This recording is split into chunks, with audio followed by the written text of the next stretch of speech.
رزق نہیں کھاتا، حرام کھاتا ہے، اس کی دعا کبھی بھی مستجاب نہیں ہوتی، کبھی بھی قبول نہیں ہوتی، بھلے وہ کعبۃ اللہ کیوں نہ چلا جائے۔ حضور نے ارشاد فرمایا ایک شخص لمبا سفر کر کے آیا ہے اور اس کے بال غبار سے اٹے ہوئے ہیں، یمد یدیہ، اور وہ لمبے ہاتھ کر کے دعا مانگتا ہے، وَمَطْعَمُهُ حَرَامٌ وَمَشْرَبُهُ حَرَامٌ وَمَلْبَسُهُ حَرَامٌ وَغُذِيَ بِالْحَرَامِ فَأَنَّىٰ يُسْتَجَابُ۔ فرمایا اس کا لباس حرام ہے، اس کا کھانا حرام ہے، اس کا پینا حرام ہے، اس کو جو غذا دی گئی ہے وہ حرام کی ہے، اب لمبے لمبے ہاتھ کر کے کعبۃ اللہ کے سامنے کھڑا ہو کے حتیم میں دعا مانگتا ہے، کعبہ کے غلاف کو پکڑ کے چیختا ہے۔ رسول اللہ فرماتے ہیں اس کی دعا کیسے قبول ہو؟ جب اس کا رزق ناپاک ہے تو اس کی اپنی دعا بھی قبول نہیں ہوگی، بلکہ صوفیہ فرماتے ہیں نیک لوگوں کی دعاؤں سے اس کا حصہ بھی نکال دیا جاتا ہے۔ جب اللہ کے بندے دعا مانگتے ہیں اللہ پورے مسلمانوں کی، پوری امت کی خیر فرما، تو جو جس کا رزق پاک نہیں ہوتا اس کا حصہ اس سے نکال دیا جاتا ہے۔ تو حیات طیبہ کا روپ یہ ہے کہ ہم اپنے رزق کو پاک جب کر لیں گے تو سمجھ لیں کہ اللہ نے ستھری اور پاکیزہ زندگی دے دی، اور پاک رزق کمانے کھانے والا اپنے قلب میں ایک طمانیت کا نور پاتا ہے، اور اگر وہ نہیں ہے تو پھر کچھ بھی نہیں۔ تو ہمیں حیات طیبہ حاصل کرنے کے لیے رزق حلال جو ہے وہ اختیار کرنا چاہیے۔ بعض لوگ کہتے ہیں کہ فلاں بندے نے منشیات فروشی سے، ناجائز فروشی سے اتنا پیسہ کما لیا، اور اگر وہ حلال کماتا تو حلال سے تو اتنے پیسے نہ بنتے۔ میں اس سے اختلاف کرتا ہوں۔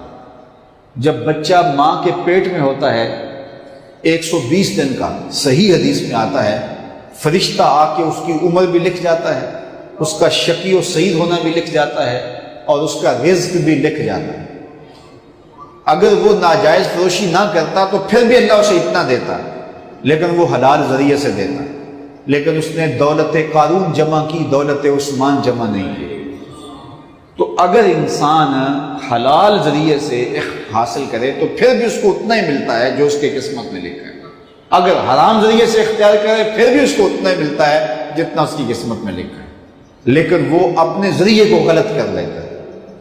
یہاں عموماً مجالس ہوتی ہیں تو بعد میں تبرک بانٹا جاتا ہے، تو جو منتظمین ہوتے ہیں ان کو پتہ ہوتا ہے کہ 1000 آدمی ہوگا تو وہ 1000 پیکٹ بناتے ہیں، بلکہ احتیاطاً 1200 بنا لیتے ہیں۔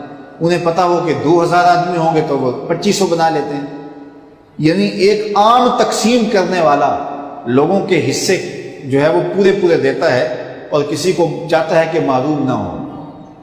تو اب اگر یہاں کوئی بانٹنے لگے تو سارے لوگ اطمینان سے بیٹھے رہیں تو وہ ایک ایک کی جھولی کے اندر اس کا حصہ پہنچتا جائے گا، عزت سے، وقار سے، تکریم سے۔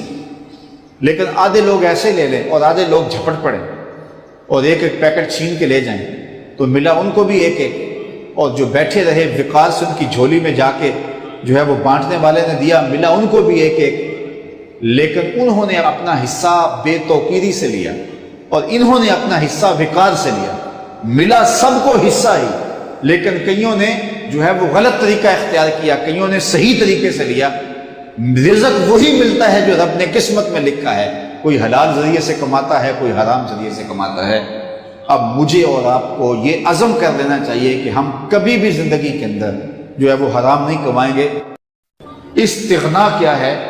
یہ حیات طیبہ کا روپ ہے، اور جو اچھے اعمال کرتا ہے اللہ اس کو نصیب کر دیتا ہے۔ امام قرطبی نے اس کا ایک اور معنی بھی بیان کیا ہے، فرمایا کہ حیات طیبہ سے مراد رزق حلال ہے۔ اگر ہم نے معلوم کرنا ہو کہ ہماری نمازیں قبول ہوئی ہیں، ہمارا حج قبول ہوا ہے، ہمارے دیگر نیک اعمال قبول ہوئے ہیں، تو کیسے اندازہ کریں وہ قبول ہوئے ہیں؟ دیکھیں کہ اللہ نے ہمیں جو رزق دیا ہے وہ حلال ہے یا حرام ہے۔ اگر اس نے ہمیں حلال رزق دیا ہے تو سمجھ لو اس نے ہماری نیکیاں قبول کر لی۔